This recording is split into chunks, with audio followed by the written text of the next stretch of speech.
everyone, welcome back to Let's Talk Mental Health, and I am doing a solo video today to explain a few things that's been happening and going on and whatnot. First of all, I'll start off with our newsletter that our team put out a few weeks ago.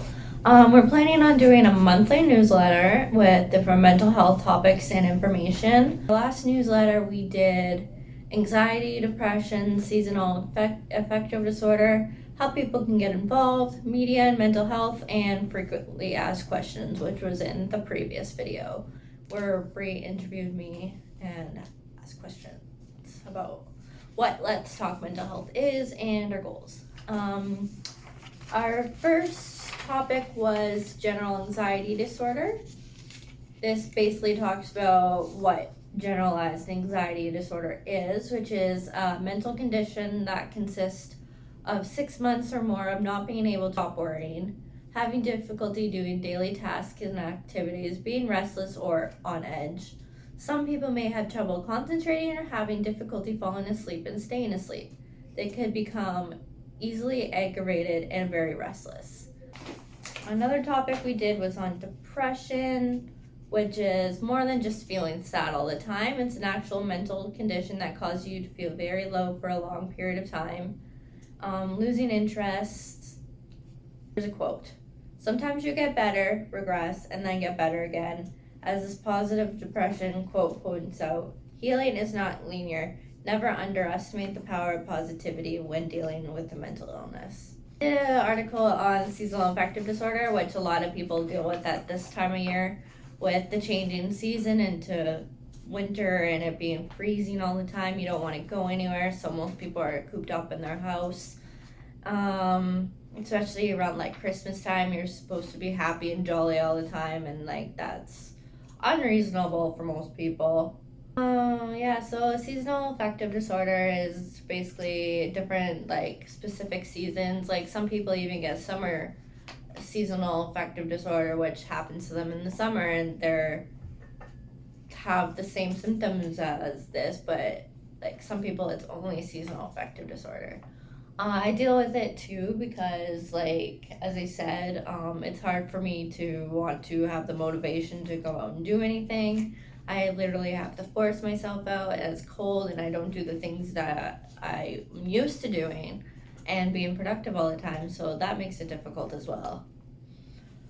And then another segment was how can you get involved in Let's Talk Mental Health? Right now, things are a little bit rocky. We're kind of all over the place, not completely organized.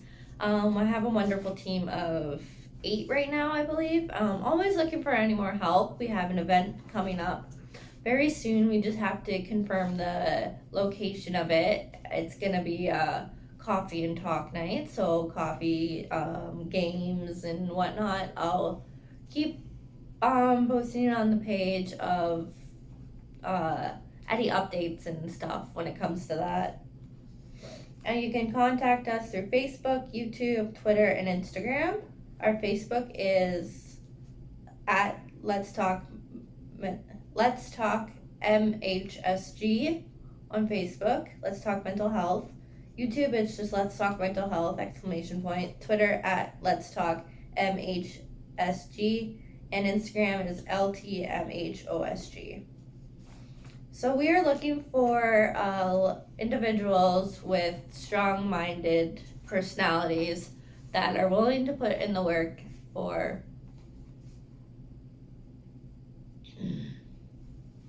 that are willing to put in any work that is needed, that are self-starters. I don't have to continuously talk to them about certain things like not showing up for meetings or not communicating with me and whatnot. What I want is for Let's Talk Mental Health to blow up and be as big as it can get, but we can't do it alone with just Bree and I. We do have some amazing help and they've been great, but I want this to like be something super awesome and big, and eventually it will. I know that it will.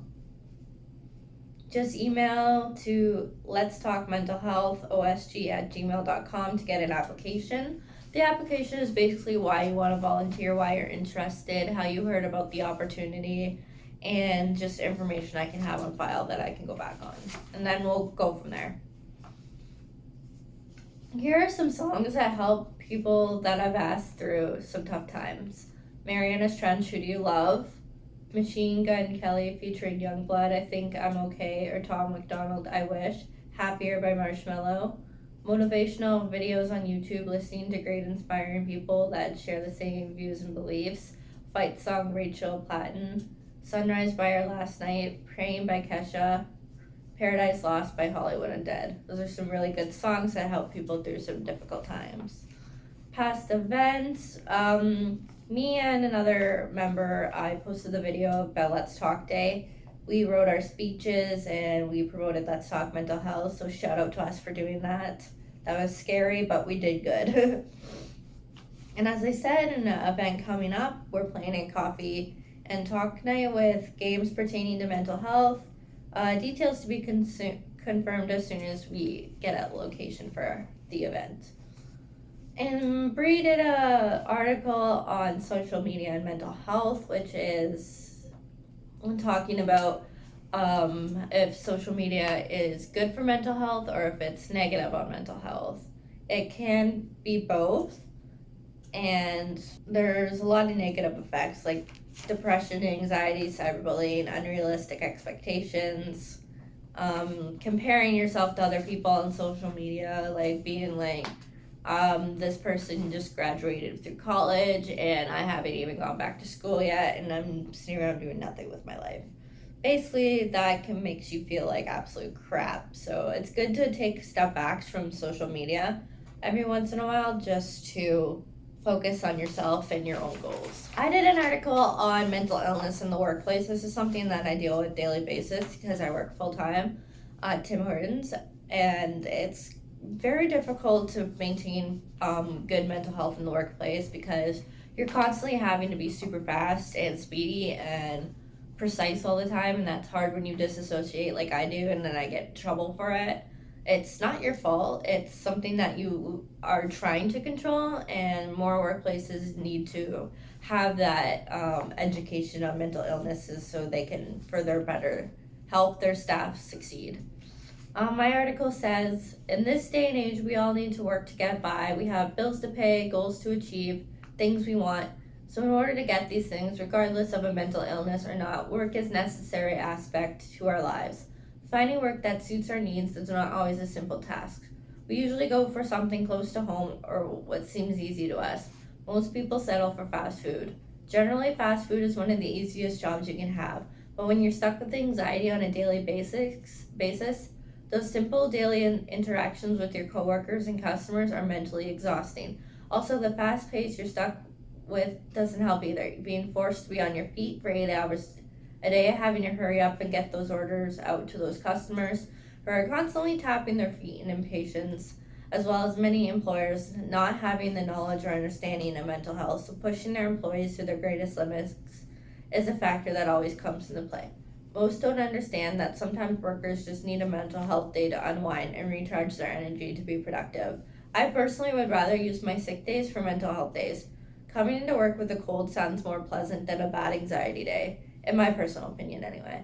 I believe that more employers, including managers, supervisors, should be required to take some sort of mental health course before giving that role to lead their team to success, which is very true. I think that we should advocate towards more information sessions for managers and supervisors in the workforce so they have that knowledge of how to help their staff when they're going through some things. If they see that somebody's not working at their normal pace, instead of punishing them and making them feel bad for not being able to keep up, take them aside and have that conversation and work with them to find what they can do to better themselves. And there's basic questions of what is let's talk mental health, what I hope to accomplish, what sort of topics, what inspired me to start, who can get involved, and the Facebook page, which I explained in the last video. I'll put in the link in the description.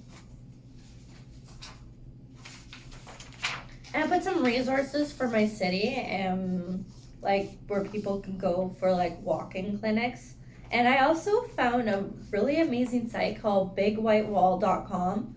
Was founded in 2007 by social entrepreneur Jen Since then, they have supported over 76 million people living with anxiety and depression.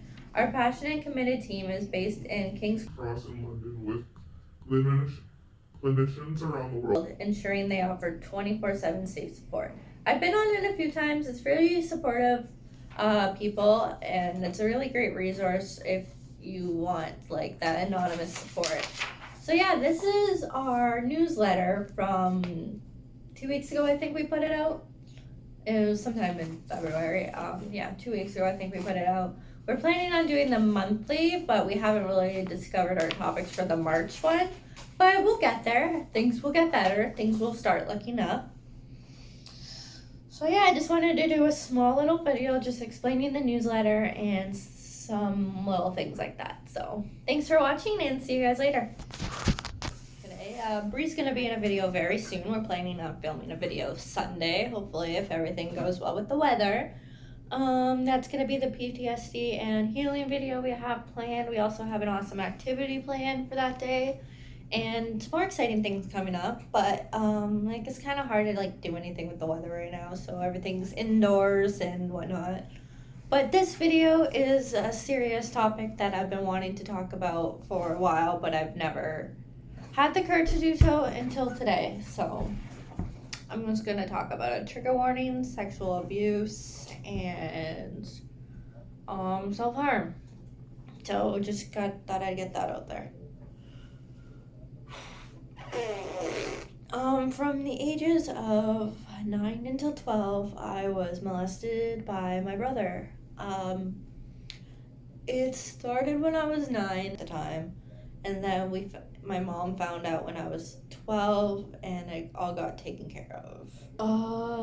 It's a lot of bad memories that happened and things that I'm trying to process and go through in my mind. I don't want to talk about what happened, but I'm gonna kind of talk about how I felt afterwards and the procedure afterwards and whatnot. So after my mom found out, because there was pictures on the computer, my brother went to stay at my grandma's, and I had to go to the hospital the next day to have an examination done. And I remember getting this cute little teddy bear from the nurse, and I got all these procedures done. They looked at me down there. I haven't been able to go to any of those kind of doctors because it gives me bad memories. I'm trying to tell it the best I can. So yeah, he went to stay at my grandma's. I didn't get to contact with him. I remember going to Children's Aid and talking to the police a lot and the workers. And then I went to counseling and seen a really nice counselor. We did a bunch of amazing activities that kind of helped me at the time kind of let go and repress the situation. But then as I got older, it kept coming back to me over and over again, and it's something that's going to stick with me in my life for a long time. I don't know how to let go of what happened to me. I was young. I didn't know what was happening was wrong at the time because I was so little. I didn't understand that wasn't something that was supposed to be happening at the time. I didn't know better.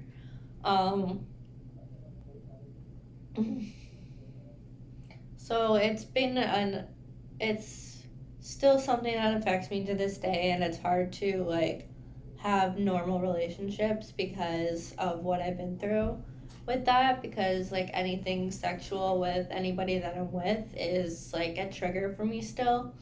I get super anxious and I push them away, and then they think they're doing something wrong. I've come to terms with the fact that I am asexual, and it has nothing to do with what I've been through, but it's a fact of who I am, and what I've been through might have a factor to do with it, but yeah, I went through years of counseling, and it still affects me to this day. And when I was 15 till 17, 18-ish, I was doing the whole, trigger warning at the beginning, obviously. Yeah, I still have scars from what I was going through. I was bullied a lot when people found out about it. I do still have nightmares about it constantly. Like, I wake up and have nightmares that it's still happening to me. Like, my mind goes back into those days where I come home from school and I get beaten because I don't want to do anything or something with him. And, like, as I said, like, I didn't know it was wrong. I just knew that, like, it was not something that I felt comfortable with happening to me at the time. And yeah, I've tried to put it aside and, bury it deep down in my brain, but, those things aren't always healthy. You have to, like, start talking about those issues. Like, you don't have to, but